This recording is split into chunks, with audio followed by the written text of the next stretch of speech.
Hola, estamos en un nuevo programa de Cátedra al Aire. Gabriela, ¿cómo estás? ¿Qué tal? ¿Cómo estás? Bien, bueno, un programa especial. ¿Qué tenemos hoy, Gaby? Hoy tenemos un programa de economía. Economía en nuestra provincia, el estudio de la economía en nuestra provincia. Tenemos un invitado especial, que es el licenciado Julio Ibáñez, bueno, con un currículum impresionante. Pero antes de contarles de qué se trata y quién es Julio, ¿de qué vamos a hablar, José? Porque vos hiciste la entrevista. Sí, vamos a mostrarle al gran público qué hace la licenciatura de Economía de la Universidad para la Comunidad, cómo es formar economistas entre LEU y cuál es el servicio social que esto tiene. ¿Tiene un servicio social? Fuerte, un rol muy fuerte, hay un ciclo, un Ateneo que vamos a ver ahora, un ciclo de charlas, una política de extensión muy fuerte, hay como un equipo de 7, 8 jóvenes economistas muy potentes que lo van a ver en la entrevista y bueno, Julio es un poco el director de ese equipo de economistas. Claro, que el Ateneo se llama Ateneo Progresos en Economía, Ideas Económicas desde la Patagonia. Es un Ateneo que pertenece a la Facultad de Ciencias Económicas de la Universidad San Juan Bosco y él también es director del Centro de Investigaciones Económicas Regional GEC-SEA, Patagonia, hace como 10 años. Exactamente. Proyectos de investigación sobre economía, cosa que a lo mejor usted no conocía. La economía puede ser vista tanto en las consultoras internacionales o en los programas nacionales, pero también tenemos economistas entre LEU investigando y a mí me... está bueno el trabajo de... Que siempre lo decimos y tiene un poco la razón de ser de este programa, que lo académico salga de las aulas, salga de los centros de discusión y se masifique y llegue al ciudadano. Por eso este ciclo de charlas es tan importante, poder llegar a impactar en algún cambio, en alguna política pública en la región. Sí, hay un grupo grande, entre otros con Facundo Val, Daniel Peiretti, César Pailacura, que casualmente estábamos por comentar, ha viajado al extranjero representándonos a exponer en congresos en Estados Unidos sobre economía avanzada. Sí, y Lucas Atucha también. Lucas Atucha, es decir, 5 o 6 economistas que nos van a contar cómo va la región, para qué investigan, qué podemos hacer con su conocimiento, qué utilidad tiene, porque vos sabés que el desafío de la economía, de la ciencia política, de la sociología es cómo las investigaciones, el pensamiento crítico sirven a la realidad, claro, de alguna manera, ¿no? Y este es un gran desafío. Creo que la entrevista es fuerte, es interesante. Terminamos hablando sobre la crisis del petróleo y la crisis de la macroeconomía chubutense que puede llegar a venir o no. Y bueno, creo que nos va a gustar. Bueno, los invitamos a escucharla entonces. Vamos.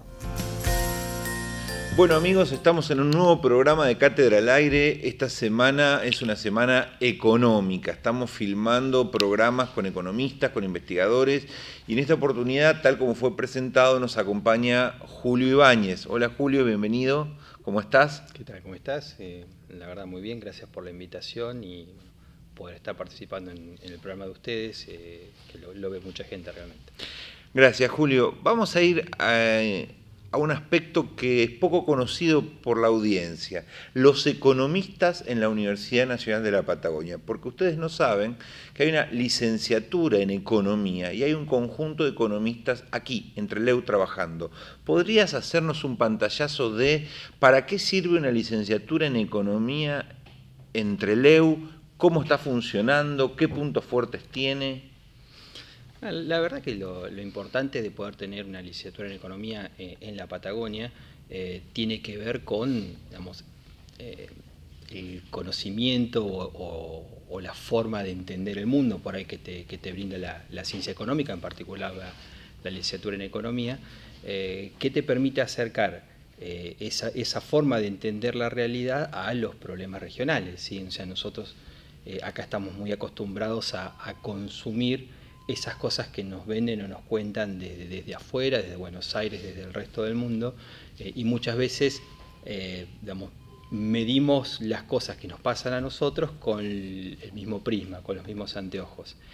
Y la verdad que la licenciatura en Economía en la Patagonia lo que te permite es eso, empezar a ponerle los anteojos locales a ese tipo de problemas, a ese tipo de situaciones, y empezar a entender la realidad desde la óptica de la economía con un tinte local. ¿Sí? O sea, lo que buscamos nosotros en particular tiene que ver con eso, es decir, cómo podemos empezar a contar, a transferir incluso hacia la sociedad las problemáticas que hay con la visión de la economía, saliendo un poco de esa lógica de city porteña, ¿no? Es decir, digamos, tanto de mercado financiero quizás, aunque cuando uno mira la situación de la provincia también hay cuestiones financieras para ver, también hay cuestiones de lo que es economía real, digamos, economía de los recursos renovables, y digamos, si uno le saca la foto o la película a la vida económica de esta provincia, de esta región,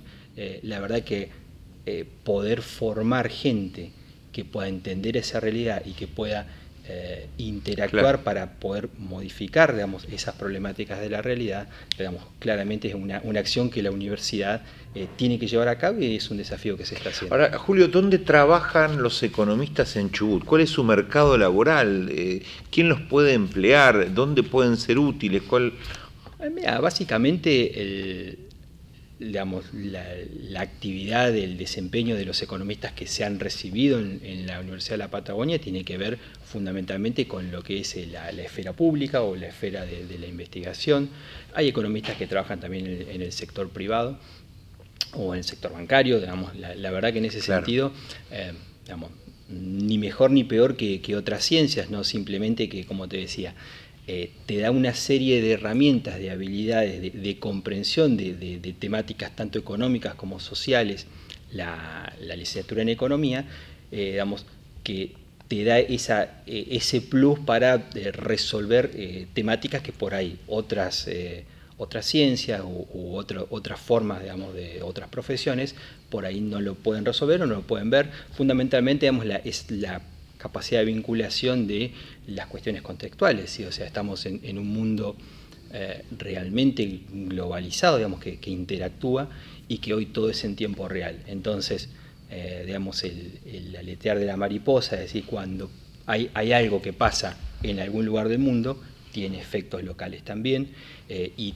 poder rápidamente acomodar las estructuras, tanto públicas como privadas, a ese tipo de efectos, cada vez empieza a necesitar más la formación del economista, sumado obviamente a las otras actividades. Julio, ustedes en la licenciatura en Economía, dentro de la Facultad de Ciencias Económicas, no solo enseñan economía, sino que además investigan, que esto es algo relevante porque necesitamos comprender los procesos y los fenómenos económicos desde una óptica más tranquila, más analítica. ¿Qué hacen de investigación en la facultad, especialmente en tu grupo? ¿Cómo se llama? ¿Qué tareas desarrollan? Mira, a ver, lo que básicamente se hace es esto que te contaba, traducido con ese conjunto de formas que te permite, digamos, las reglas de investigación para traducir lo que todos vivimos como hechos diarios. A ver, la economía es una ciencia social, con lo cual los problemas no son de las cosas, sino que son de las personas. Ahora, ¿cómo se traduce eso para poder analizarlo y que las decisiones que se tomen no sean de coyuntura, sino que puedan ser decisiones que tengan que ver con la resolución de procesos, ¿sí? Y específicamente, dentro de ese marco, tu grupo de investigación, ¿qué está haciendo en este año? Varias cosas venimos haciendo. Por ejemplo, estamos trabajando con proyectos de investigación que tienen que ver con el estudio de la renta petrolera. ¿Sí? Es decir, a ver, esta es una provincia, es una región que esencialmente vive del petróleo, tanto en el movimiento de lo que es empresas privadas como el sector público, y la verdad que no está tan claro digamos, cuánto le queda al territorio, o sea, si ganamos o perdemos con el juego de la renta del suelo como productora, digamos, como generadora de esos hidrocarburos, digamos, y estamos trabajando en ese tipo de cosas. Estamos trabajando también en lo que se llama en los ciclos económicos, ¿sí? A ver, nosotros sentimos que ahora las cosas están un poco peor, hace algún tiempo sentíamos que estaban un poco mejor, y la verdad que la economía fluctúa de esa manera, digamos, hay épocas de auge, épocas de recesión. Lo importante en todo caso es que se vaya creciendo y que esos saltos de auge y recesión sean lo menos brutales posibles, digamos. Lo más complejo en esto son los saltos abruptos. Nuevamente, son cosas que digamos, nosotros vivimos en el día a día, claro, y no está del todo claro cómo funciona. Entonces, lo que estamos tratando de hacer justamente es generar un trabajo de investigación que tenga que ver con eso, con estudiar los ciclos económicos en la región, pero no solamente eso, sino que además lo que buscamos es generarlo de una forma que sea fácil de acceder para cualquier individuo. O sea, decir, a ver, publicarlo, por ejemplo. No, sí, pero digamos, la verdad que estamos en el siglo XXI y me parece que más que publicar un documento de investigación, llegar a un librito, lo que buscamos es la generación de un software que permita justamente, digamos, que esto que nosotros planteamos se pueda ver y que se pueda ver de una forma amigable para el usuario, es decir, como hablábamos. No te estoy entendiendo. O sea, un software de análisis económico. Exactamente. Que tenga qué función. Digamos, lo que se llama es el reloj de los ciclos económicos. Entonces, en un cuadrante, digamos, con 4 colores distintos, uno puede ir mirando cómo van avanzando determinado conjunto de variables en lo que son sus periodos de crecimiento, de recesión, y trabajar con lo que se llama indicadores líderes. Digamos, por ejemplo, el indicador por excelencia en una región es el Producto Bruto Geográfico, que es el nivel de riqueza que tenemos todos en conjunto.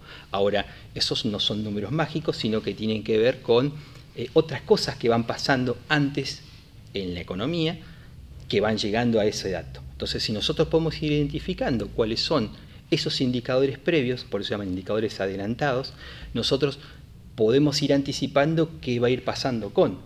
A ver, no sé, empiezan a aparecer cosas como decir, bueno, y cae el precio del petróleo, ¿y qué pasa con?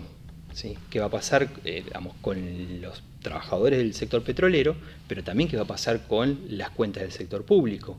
Y también qué va a pasar con si el empleado público va a poder pedir más o menos aumento de sueldo, claro, o también si los municipios van a tener mayor o menor coparticipación para digamos, sus propios desafíos a nivel territorial. ¿Y vos sentís, a mí me parece fundamental, poder ganar algo de predecibilidad, algo de tiempo en la decisión, de no estar siempre en el incendio, en la maniobra, en el hora a hora que hacemos mañana, ¿no? Ahora, esto se da de patadas con las viejas, esto me hace acordar, perdón, a las viejas ideas de planificación estratégica, de modelos de desarrollo consensuado, en donde cuando lo metemos en la realidad argentina se lo devora el día a día, la próxima elección interna, la próxima renuncia del ministro, el ciclo de baja del petróleo, arrasa con toda esa parafernalia de predicciones y volvemos a estar condenados en el día a día. No es utópico el trabajo, no va en contra de un ADN argentino. ¿Cómo ves esta situación? A ver, dos cosas. Primero, la verdad que los problemas económicos que tiene la provincia del Chubut son los mismos que los de hace 40 años. Es decir, digamos, en la década del 60 se estudió mucho la economía de la provincia del Chubut. Y todo lo que pasó después ya estaba escrito en esos libros. O sea, no tenemos la matriz de desarrollo productivo económico de la provincia del Chubut. No ha variado demasiado en los últimos 50, en lo que la provincia es provincia, digamos. Has tenido algún tipo de cosas, como digamos, por ahí las promociones industriales, o algún tipo de sector más novedoso que va apareciendo, pero en términos generales, digamos, la matriz de dependencia de lo que es el petróleo y la estructura de producción no ha variado. Con lo cual, lo que se escuchan son siempre los mismos problemas desde la economía, ¿sí? Entonces, en ese sentido, digamos, no hay tanta urgencia. Lo que tenés, claro, es estos problemas de coyuntura. Es decir, por ejemplo, cae el ingreso mundial, los países europeos pierden digamos, ingresos, y empiezan a valorar menos el langostino patagónico, digamos, y empiezan a valorar más por ahí el langostino criado en acuicultura, en criaderos, que vale menos, que seguramente tiene un gusto, digamos, no tan rico, pero pasado 2 años de crisis ya se acostumbraron a ese gusto, y la verdad que el langostino patagónico, o el langostino salvaje, como lo llaman allá en Europa, les parece caro, ¿sí? Entonces, digamos, eso obviamente trae impactos hacia adentro en la industria. Ya vamos a profundizar un poco más sobre economía regional, pero no nos vayamos de la universidad, porque hay mucho más para contar en tu grupo de trabajo y en tu facultad. Ese grupo de investigación ha formado hace poco tiempo, unos meses atrás, si no estoy mal informado, un Ateneo. ¿Qué hace ese Ateneo? ¿Para qué está? Mira, lo que decidimos hacer en todo caso es, a ver, lo que muchas veces cuesta desde la academia, y en todo caso es un poco el desafío que ustedes están haciendo también con este programa, es cómo hacemos para de la universidad acercarnos a el conjunto social. O sea, no estamos dentro de una isla, formamos parte de ese conjunto social, y también es responsabilidad nuestra, digamos, de la academia, tener la capacidad de transferir. O sea, el problema no es del otro que no me entiende, sino que yo no tengo la capacidad de poder explicarlo. Y lo que generamos es el Ateneo, que no es ni más ni menos que un espacio en donde podamos conversar ciertos temas. Y lo que buscamos es un doble desafío. Por un lado, poder tocar esos temas que están en la frontera del conocimiento de la economía. A modo de charlas abiertas, de conferencias. La idea siempre son charlas abiertas. El formato puede ir cambiando, puede ser un expositor, puede ser un conjunto de expositores. Digamos, la verdad que es flexible en función también de lo que cada uno se sienta más cómodo en realizar, en hacer. Entonces, decir, no sé, por ejemplo, tenés más de 75 premios Nobel en economía desde que se da el premio Nobel. Y la verdad que nosotros no tenemos estudiados a esos premios Nobel. O por ejemplo, no sé, tuvimos el ícono de estos últimos años, el libro de Piketty, es decir, que era el economista por excelencia, digamos, con el tema de la igualdad, ¿no? Claro, pero sobre todo, mediáticamente, es decir, parecía ser el referente, digamos, de un tema. Lo mismo, no hubo en la zona nada, digamos, de economistas locales o de gente local que trabajara sobre el libro de Piketty, por tomar un ejemplo, digamos, un ejemplo que es conocido. Un libro muy importante sobre igualdad y capitalismo para el público que nos está escuchando. Sí.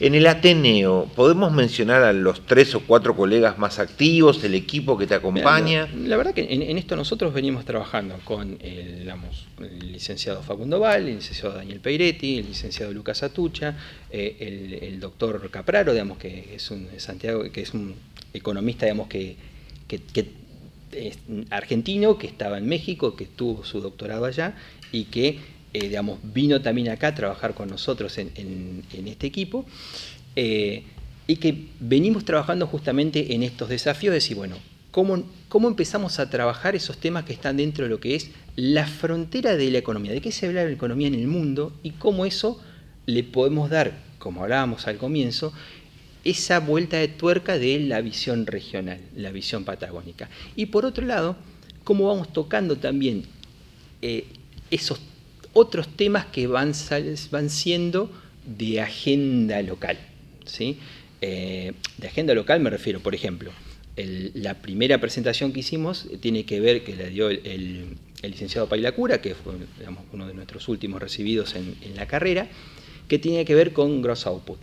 Un tema súper técnico, pero que está en la frontera del conocimiento y que en 5 años se va a empezar a hablar de esto en el mundo, porque son cosas que se están modificando en los sistemas de estadística de Estados Unidos, ¿sí? Y tenemos una persona de acá de Chubut que está trabajando a la altura, digamos, de los mejores en el mundo. Creo que ahora viajó a Las Vegas el año pasado sí.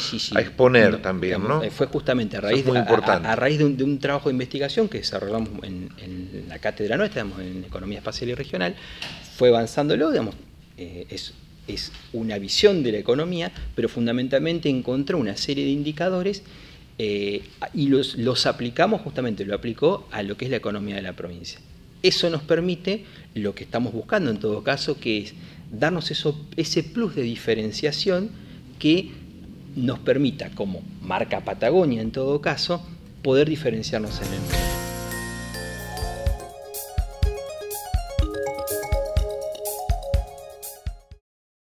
Esta temporada, déjate tentar por el mejor helado y sorprendete. En Heladería Cuenca te presentamos helado Premium Bacalín, con más de 50 sabores frutales tradicionales y cremas heladas especialmente elaboradas con materias primas naturales. El helado de calidad Premium Bacalín hace la diferencia. Vení y descubrí el nuevo estilo en cremas heladas que llega a la Patagonia. Helados Premium Bacalín, un producto exclusivo de Heladería Cuenca, en Avenida Fontana 380, Trelew.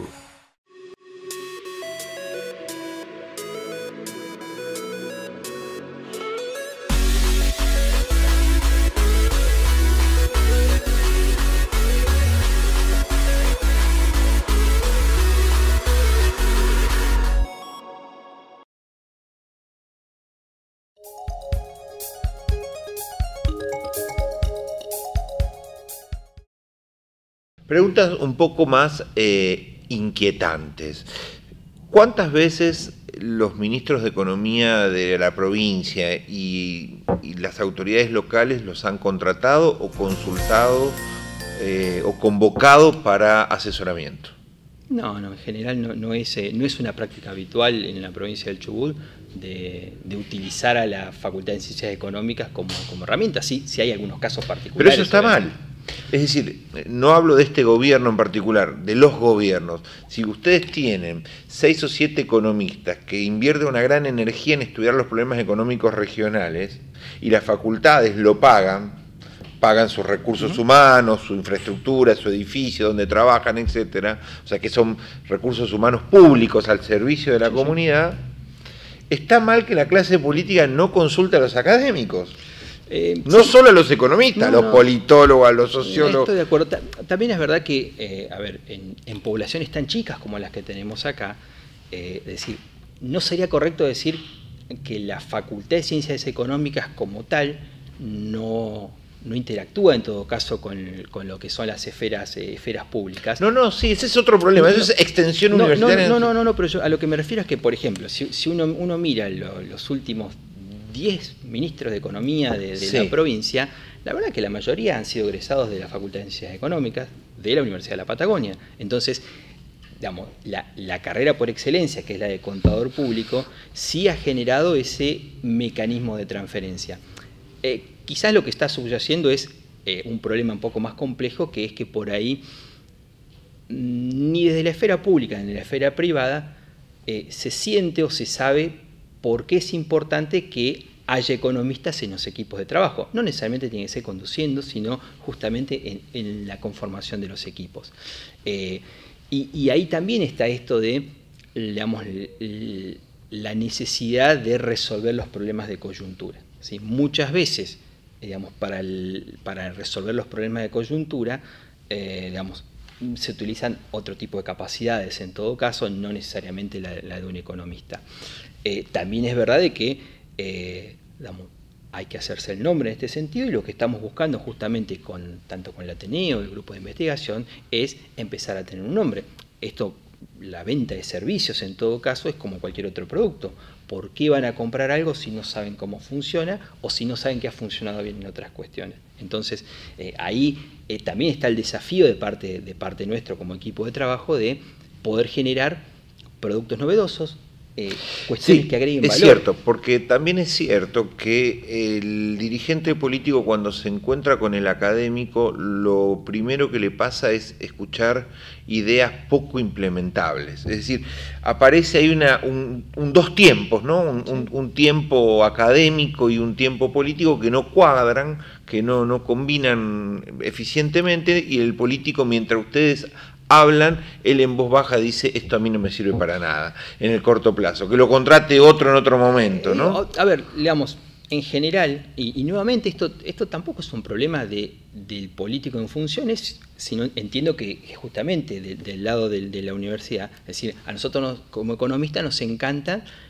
los modelos matemáticos, agregar un montón de variables a las ecuaciones, pero, y te diría que en cualquier ciencia, la variable, cuando trabajamos en el Estado, me ha tocado también ser funcionario, la variable que nosotros no incorporamos a nuestros modelos es la de la función pública. Es decir, cuando uno trabaja en función pública o trabaja para un funcionario, la verdad que esa variable, digamos, de que hoy puede ser sí y mañana puede ser no, también hay que contemplarla, porque en todo caso somos los que estamos formados. La precariedad te referís vos, lo impredecible. A ver, lo impredecible, más que precariedad, lo impredecible. Y lo impredecible no quiere decir, digamos, algo de menos valor, sino que justamente los tiempos de la política o los tiempos de las necesidades públicas pueden ser otros, pueden ser distintos, y ahí también tiene que haber ese proceso de adaptación.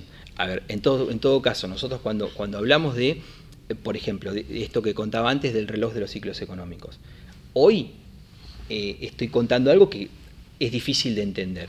Cuando nosotros tengamos un software funcionando y podamos mostrar ciertas cosas, probablemente ahí va a ser más interesante lo que contemos, porque justamente vamos a empezar a tener ciertas capacidades de predicción o de anticipación. Julio, para ir cerrando nos queda un último tema, economía regional.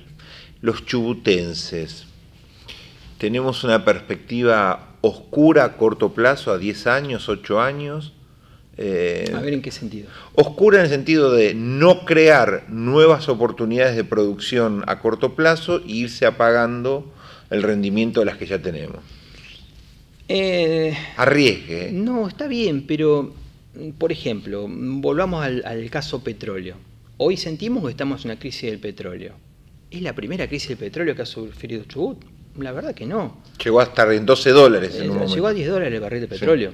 Sí. Entonces, es decir, o no aprendimos en el pasado, o, digamos, que es bastante típico de la Argentina. O sea, en economía esto se llama los ciclos de stop and go, digamos, ¿no? Es decir, uno arrancamos, crecemos, empezamos a tener ciertas dependencias externas, nos caemos y después nos volvemos a levantar, y más o menos, como hablamos antes del ciclo económico, lo ideal es que no haya tantas variaciones entre lo más alto y lo más bajo y que vayamos creciendo a una tasa más o menos estable.